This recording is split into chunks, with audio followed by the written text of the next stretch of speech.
Oh, hi, my friends. Okay, guys, we know that food is the make or break. We've talked about it. Um, it is the truth. Like, it's the thing that is going to decide whether you are have a high amount of body fat or a low amount of body fat. If you're the size that you want to be, if you like all the things, they really have to do with food. And so we can talk about eating less and moving more and eating protein before everything, and those are absolutely valid. But I am not. I'm just like you, and I know I was like, I'm not like going to even pretend that it's not emotional. And when there's emotions in play, and one of my very favorite business sayings is, when emotion is high, logic is low.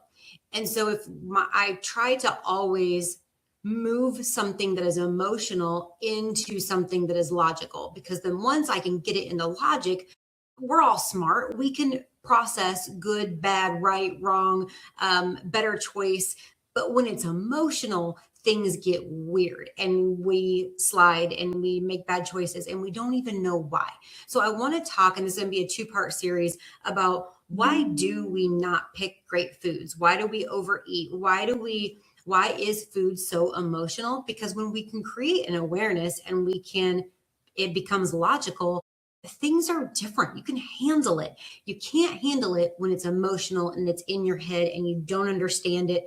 That's what we want to get away with. So, a lot of times, I would say most times, and I'll tell you why I think this, it is about emotional eating patterns, your habits, your stress responses, your reward system. This is and what I want to do is create awareness without judgment. We say that a lot at Power Shift. And I remember in bodybuilding, my trainer one time, you know what, you have this plan and this is exactly what you eat at the exact time you eat it. And it was so structured. And she said, if you ever get hungry, eat vegetables. And if you don't want to eat vegetables, then you're not really hungry. And I hate vegetables, by the way. That's just like something that between you, me, and the fence post. They're not my favorite. Like I will eat if I have to, and I did have to during bodybuilding, and I did my job. Of course, there was like 3 vegetables. I'm like, I'm not eating these, but I will eat, green beans and peas, like Brussels sprouts and broccoli if it's charred. But I'm not eating anything else. I do not. I did have to eat some asparagus, but and so I never was hungry because I never would eat vegetables. That tells you that food is emotional. It's not so much my body didn't care. It was like, no, I'm fine. Like it's this right here that wants the food. So what I want you to know and remember is not that you are weak. You are not undisciplined. You are not lazy. You're not any of those things. You just have some patterns and you just have some habits. We all do. We all do in every single way. But most eating struggles, guys, are emotional or they're environmental. We talk about that a lot. They're habitual and they're identity based. And so we all know that if you want to create and change a habit, then you change your identity about it. And so we're going to talk about that. So have you ever, and these are funny rhetorical questions. If I was live with you, you guys would be rolling or rolling your eyes or laughing or like just like duh, duh, duh. Have you ever eaten because you were stressed? Have you ever eaten because you were bored? Have you ever eaten because you were celebrating? Have you ever eaten because you were tired? Have you ever eaten when you were overwhelmed? Have you ever eaten when you're exhausted because you've been taking care of everybody else all day and now it's your turn? Do you see my point? These aren't food issues, they're pattern issues.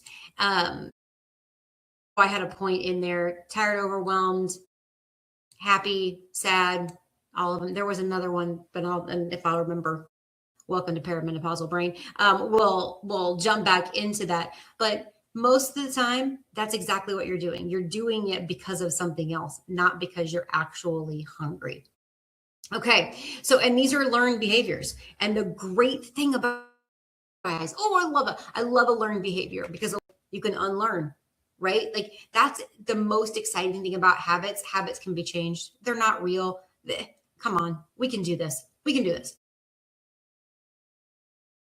Okay, so we've got 4 big overeating triggers. And so what I want you to do is identify which one, two, three, or all four. I'm going to probably say all four for me. What, so because we got to identify it. We have to create awareness without judgment. So stress. We use food to calm our nervous system. Examples: you've had a hard day, you go through the drive-through. You're in chaos, so you're constantly snacking.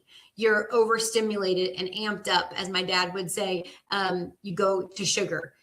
Stress eating is often like the fast relief strategy. Like, it gives you that hit of just making things a little bit calmer. I know what I was going to say now. So I have a very, very interesting tummy, right? And when my tummy hurts, which growing up, it hurt all the time, really until the last year and a half, my stomach hurt all the time, no matter what. And if I ate, it felt better.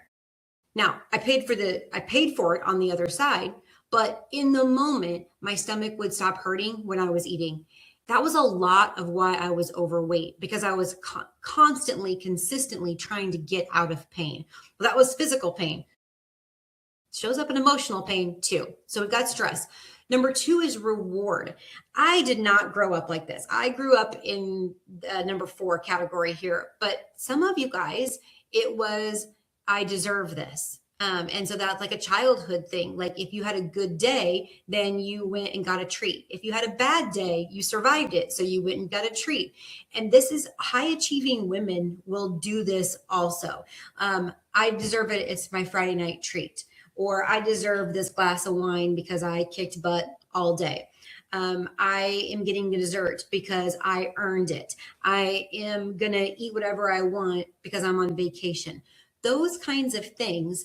Food got lost along the way, and it stopped being fuel for your body, and it became a trophy. And so I know that that is an issue for a ton of people. I can relate to this one right here. Number 3, comfort and numbing. Food creates crunching and chewing and scrolling and snacking is escape. And that is why I am so against snacking, because it's done for things like this. And like, I think it's an easy identifier is if you're snacking, that's not a planned meal. That's not a built meal from protein. It is a mindless numbing thing. And that's why I don't want you to do it. If you plan the snack and it's planned from protein and it's planned, get it, because it's a meal at that point. But snack is that happens when you are lonely or you're anxious or you're emotionally exhausted, you're avoiding feelings, all of that. Food has become the answer for you. And then number 4, habit and environment.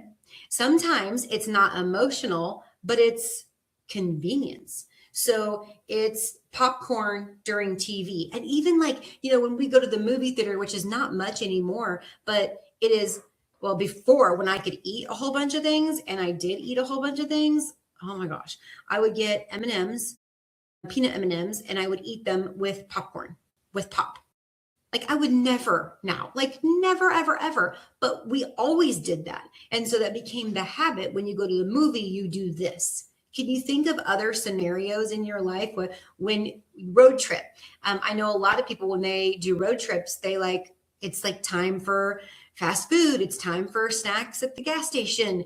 That becomes their habit and how they deal with the road trip. As you know me, because I've shared this on my Facebook and Instagram, is I pack all my food for my road trip. So it become a new habit got born along the way. I didn't always do that. I had to completely change that consciously.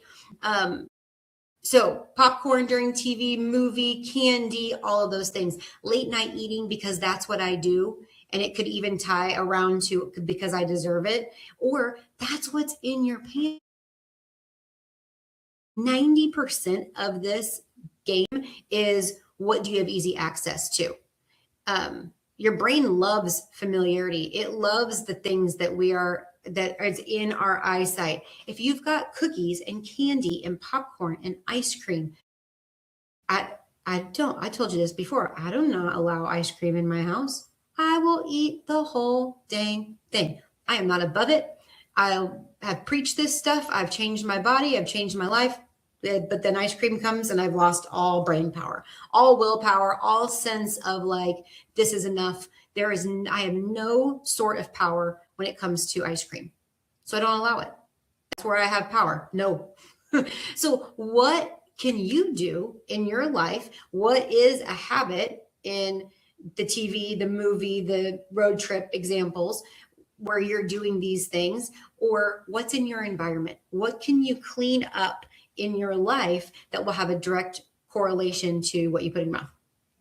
Okay, so the next thing that we're going to do is we got awareness before judgment. We've got our 4 different things. We've got comfort and numbing. We've got reward system. We've got stress, those things. Now is before you eat, ask yourself, because we just want to create more awareness, right? What are you actually hungry for? This is a really cool question. What am I actually hungry for? Am I hungry for food? Am I hungry for stimulation? Am I hungry for rest? Am I hungry for comfort, reward, dopamine, distraction? Those things are just about awareness. So when you can ask yourself that question, what am I actually hungry for? And if you're actually hungry, eat vegetables. Because if you steal that line from my trainer, what happens is vegetables do not give you stimulation. They don't give you rest. They don't give you comfort. They don't give you reward. They don't give you dopamine. They don't give you distraction. The only thing they actually give you is food. So it will actually accomplish that answer. So if you're actually hungry, eat vegetables. Now you're like, well, Heather, I love vegetables. I can eat it all day long. Then do it. You can't get fat off vegetables. You cannot get fat off vegetables. You eat protein and vegetables all day long, I promise you, you're not going to be lean. You'd be a lean, mean fighting machine. There is no way you're getting fat off vegetables. So go for it. Absolutely go for it. Awareness without judgment. That's what we want to do. Now, I want you to also think trigger tracker, because food can be so emotional. We want to make sure then asking yourself, why am I being triggered here? What is really bothering me? So for 3 days, if this little class has hit home and you're like, emotion and eating, yes. For 3 days, ask yourself before you eat, what happened? Why am I feeling this way? What emotion am I actually feeling right now? And what do I want food to do for me right now?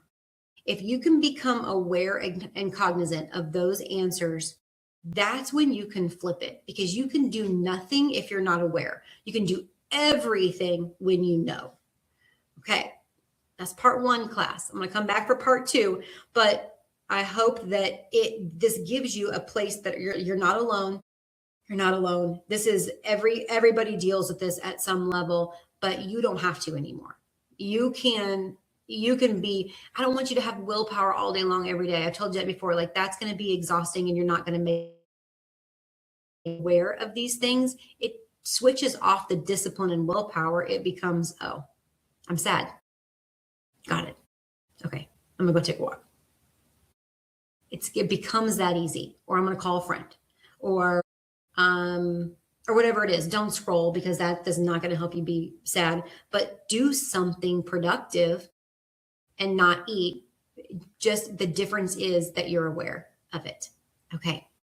I know you can do this. So 3 days, track your trigger tracker of what happened, what emotion are you feeling, and what do I want food to do for me right now? I think that's a really cool one. Okay. Good luck.